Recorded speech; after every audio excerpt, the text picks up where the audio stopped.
तो आपकी तरफ आना सर, ये फरमाइएगा कि ये गंडापुर साहब मेरा ख्याल है बहुत ज्यादा आगे बढ़ रहे हैं और पाकिस्तान पीपल्स पार्टी के को मेरा ख्याल है वो हदफ समझते अपना, तो आप गवर्नर ना ही लगाते सर वहां पे, अगर आप चाहते थे कि गंडापुर साहब के साथ ताल्लुकात ठीक रहे आपके। हमारे ताल्लुकात ठीक होने न ठीक होने की बात नहीं है। क़यादत ने एक फैसला किया है, सोच समझ के किया है और ये हक बनता है। अगर चीफ मिनिस्टर वो है तो मरकज के सदर की मर्जी से, मरकज में वजीर आज़म की मर्जी से गवर्नर लगेगा जो मफाद में उसमें वफाकी हुकूमत के लिए ज़रूरी होगा। और ये आईनी उनका अख्तियार है, उन्होंने इस्तेमाल किया है, इसमें गुस्से होने की बात क्या है। अगर आप मुंतखब होकर आए जैसे भी चीफ मिनिस्टर लग गए तो अच्छी बात है, लेकिन मैं इनको देखता हूं, मैं अभी से नहीं देख रहा हूं, जब से ये शुरू हुए मैं इनको देख रहा हूं। बड़े मियाँ तो बड़े मियाँ, छोटे मियाँ सुभान अल्लाह। खान साहब तो खान साहब है, या खान साहब के बछड़े जो है इनकी लहजा सुनो ना, ये भी वही लहजा इस्तेमाल करते हैं जो खान साहब ने इस्तेमाल किया है मुखालफों के लिए। नतीजा क्या निकलेगा चौधरी साहब? असल में मैं आपको ईमानदारी की बात बताता हूं, ये 5-7 लीडर हैं पीटीआई के जो खान साहब का बेड़ा गर्क करके फिर सुकून से बैठेंगे, सारे मामले को खलास कर देंगे। इनमें जुर्रत नहीं है, इनमें तदब्बुर नहीं है, इनमें शऊर नहीं है, इनमें वतन परस्ती नहीं है कि मामलात को सुलझाएं और इस बहरान से निकलें। सियासी बहरान भी खत्म हो ताकि मुआशी बहरान हल हो सके, लेकिन ये सबके सब बैठे सवाई गालियां देने के। अभी तो वो साबिक सदर से भी बोल रहे हैं, आने वाले दिनों में बहुत सारे लोगों पे बोलेंगे। इसका नतीजा क्या निकलेगा? इस बहरान का नतीजा इनका मामला खत्म हो जाएगा। अभी है भी नहीं, सवाई शोर शराबे के ये अखबार आज का मीडिया का मौजू ही नहीं है। खान साहब भी ऐसे बातें छेड़ते जिससे मौजू रहे, जिंदा रहे, और इनके लीडर भी ऐसी बातें करते हैं। हमने कभी इखलाक से इसके बात नहीं की। पाकिस्तान के किसी सियासी रहनुमा ने ऐसी जबान इस्तेमाल नहीं की जो खान साहब ने इस्तेमाल की। पीपल्स पार्टी को तो छोड़ ही दें, उनके यहां तो जुर्म है इस किस्म की बातें करना। लेकिन मैं समझता हूं इनको बहरान बढ़ाना है, बहरान हल नहीं करना।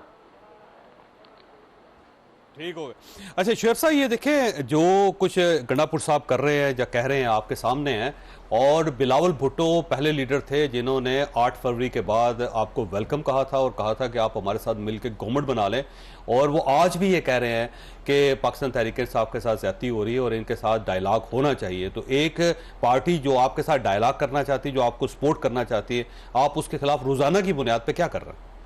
देखिए, पहली बात तो यह है कि हमने तो फैसला किया है ना जी, हमने इनको इन्फॉर्म भी कर दिया है कि अगर ये डायलॉग करना चाहते हैं तो पहले कुछ सीबीएम तो देना, बताएं कि बनाएं जुडिशल कमीशन। जिन लोगों को हक के हुक्मरानी नहीं है, अवाम ने फैसला पीटीआई के हक में दिया है, ये किस कैपेसिटी में बैठे हुए हैं? और जिस तरीके से एक कठपुतलियों को मुसल्लत किया है, 17 सीटों वालों को उठा करके प्राइम मिनिस्टर बना दिया, उधर पंजाब में जिस तरह दे दिया, एमक्यूएम को उधर से दे दिया, कुछ पीपल्स पार्टी को दे दी।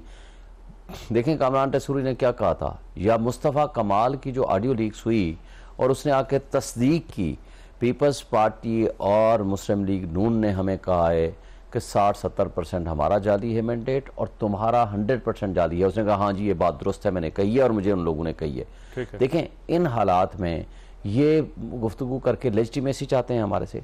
हाँ, बाकी देखें जो गंडापुर साहब कर रहे हैं आपका ख्याल है वो ठीक है? नहीं, वो गुस्से में उन्होंने कुछ बातें गुस्सा नहीं, वो नॉर्मल लगते हैं सर। नहीं, रोज नॉर्मल हालात में हुए कैसे? मगर बात यह है कि अगर उनको एक तंग करेंगे, उनको फेडरल गवर्नमेंट 1600 अरब रुपए देने हैं, वो नहीं देगी। नहीं, गवर्नमेंट में तो ये उनके साथ है ना जी। और अगर उनको रोज नाम लेके उनको तंग करेंगे गवर्नर साहब, उसका जवाब वो दे रहे थे। वो थोड़ा सा गुस्से में जरा उनका स्टाइल है अपना गुफ्तगू करने का, लेकिन उसका ये मतलब नहीं है कि उनका पानी या हुक्का पानी बंद कर देंगे। मकसद उसका ये है कि देखें सीरियस ना लिया जाए उनकी तरफ। नहीं, एग्जेक्टिव अथॉरिटी तो चीफ मिनिस्टर के पास है ना। चीफ मिनिस्टर जो कह रहा है, चीफ मिनिस्टर इलेक्टेड। देखें, चीफ मिनिस्टर एक इलेक्टेड होता है, गवर्नर एक नॉमिनी है। तो गवर्नर के कौन सी मराहत हो कौन सी ना हो, उनका उसकी तरफ इशारा था। वो सर सड़क पे ले आएंगे, औकात क्या है तुम्हारी? वो उनका देखे ना, जब लड़ाई होगी और तो आपको पता है लड़ाई तो हो ही नहीं। फैसल करीम कुंडी ने क्या कहा? कुंडी साहब क्या कह रहे हैं? उसने कहा जी उससे को कह दे मैं उससे बड़ा बदमाश हूँ, मेरे रिश्तेदार नहीं उससे मैं बड़ा बदमाश हूँ, मैं फिर ये कर दूंगा। देखें दोनों तरफ से सीज फायर होना चाहिए। दोनों तरफ से गुफ्तगू ऐसी होनी चाहिए कि एक दूसरे का एहतराम करें। डिफरेंस ऑफ ओपिनियन आप ज़रूर रखें कि एक ओहदे का एहतराम है, एक इंस्टीट्यूशन का एहतराम होना चाहिए।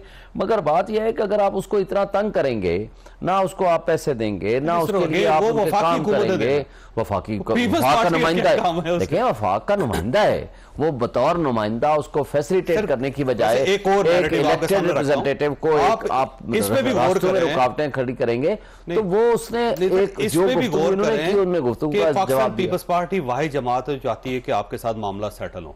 कहीं ऐसा तो नहीं है कि गंडापुर साहब नहीं चाहते कि पाकिस्तान पीपल्स पार्टी और पीटीआई करीब आए? देखिए, पीपल्स पार्टी के करीब आने का तो सवाल ही इसलिए पैदा नहीं होता कि ये इन कठपुतलियों के साथ शामिल हैं, और कुछ सीटें हमारी इन्होंने भी मारी हुई हैं, ज़्यादातर मुस्लिम लीग नून ने मारी हैं, कुछ सीटें MQM की, तो सारा मैंडेट ही चोरी वाला है ना। तो अब इनके साथ तो फैसला तो इमरान खान ने करना है ना, ये कोई अली बिन गंडापुर साहब ने या मैंने या हमारी या पॉलिटिकल कमेटी ने तो फैसला नहीं करना ना, फाइनल अथॉरिटी तो इमरान खान साहब है। उन्होंने पहले दिन कह दिया जी इन 3 पार्टीज के साथ हमने बात करनी, बाकी तमाम पार्टी के साथ बात पार्टी आपके साथ है इस वक्त आपकी पार्टी के अंदर? नहीं तो शाह महमूद थे वाली बात करें ना, थे के बात करें ना, तो आज तो नहीं है ना। जब वो उस जमाने में थे पीपल्स पार्टी के, देखिए ना आज तो साहब है। अगर कोई बंदा राह रास्त पे आ जाए तो हम उसको वेलकम करेंगे ना। जदून साहब ये अल्टीमेटली नतीजा क्या निकलेगा सारी सूरत हाल का? देखें, 2 बड़े अहम और इम्पॉर्टेंट जो है ओहदे हैं गवर्नर और चीफ मिनिस्टर, और एक ही इलाके के हैं, एक ही सूबे के हैं, कि गांव के तकरीबन। तो ये तो लैंग्वेज जो है मतलब है सूट नहीं करती एज ए चीफ मिनिस्टर तक प्रॉमिस जो है। आप ठीक है, आपके डिफरेंस ऑपिनियन है, आप लिख के दें, आप बात करें, जो मतलब दोनों अगर देखें ना करते हैं। लेकिन वो कुंडी साहब ने 12 कहा जी मैं सूबे के मतलब के लिए चल के जाने के लिए तैयार, इनके पास जाऊंगा, मैं खाना खिलाने के लिए, सीज फायर होनी चाहिए। और इस तरह की चीजें जो है वो पोलराइजेशन और डैमेज करती हैं फॉर सोसाइटी, भी ठीक नहीं है कि आप मतलब जेब ही नहीं देती ना। एक बंदा जो है मिनिस्टर है या वो एक पब्लिक ऑफिस होल्डर है, उसको लोगों का तो ख्याल करें, अपना नहीं करता। तो इसमें मेरा पॉइंट ऑफ व्यू ये है कि इनको बड़े ठंडे दिमाग से सूबे के मसाइल के लिए कोई जदोजहद करनी चाहिए, हल कर। अगर पैसे नहीं मिलते, वो SAFC की मीटिंग में भी आए, उन्होंने रजामंदी जाहिर कर दी कि मैं आऊँगा, तो वो चीज़ एज ए चीफ मिनिस्टर जो उनका राइट बनता है वो NFC से जो उनका शेयर बनता है, अगर नहीं देते तो वो बाकायदा एक तरीकाकार होता है, उसका कमेटी में बात करें, कोई लेटर लिखें और सियासी तौर पे उन पे जो भी वो दबाव डाल सकते हैं डालें। लेकिन इस तरह की बातें करना मेरे ख्याल में, अगर लोग मेरे ख्याल ये समझते हैं, PTI ये समझते हैं कि जितना एग्रेसिव बिहेवियर होगा तो जितनी भी यंग जनरेशन है वो हमारे साथ आएगी। क्योंकि आपको पता है जो आराम से बात करता है, ये पाकिस्तान के अंदर एक कल्चर बन चुका है कि जितना वो है ना वो गंडासा टाइप जो है वो चीज़ें आप इस्तेमाल करेंगे तो शायद आपकी पॉपुलैरिटी ज़्यादा हो जाएगी, शायद आपका वोट बैंक बढ़ जाएगी। तो ये मेरे ख्याल में सोसाइटी में पोलराइजेशन की तरफ जा रही है। इसमें देखें ना, एक आपने सिस्टम चलाना है, एक पॉलिटिकल पार्टी के आप लीडर हैं या जिस प्रॉमिस के अंदर एक है, तो आपका माइंड जो है थोड़ा सा सेंसिबल जो है होना चाहिए कि आप एक बात करें तो पता चले कि आप चीफ मिनिस्टर हैं या कोई भी पॉलिटिकल पार्टी का लीडर इस तरह जो है बेतुकी बात कर रहे थे तो उसके साथ सूट नहीं करता। हम पे भी इम्पैक्ट पड़ता है जो एज ए वोटर है, किसी भी पार्टी PTI नहीं, कोई भी पार्टी हो, पाकिस्तान मुस्लिम लीग, PMLN हो, JUI हो, कोई भी पार्टी हो, तो उसके लीडर को बड़ी मुतात ज़बान जो है वो इस्तेमाल करें।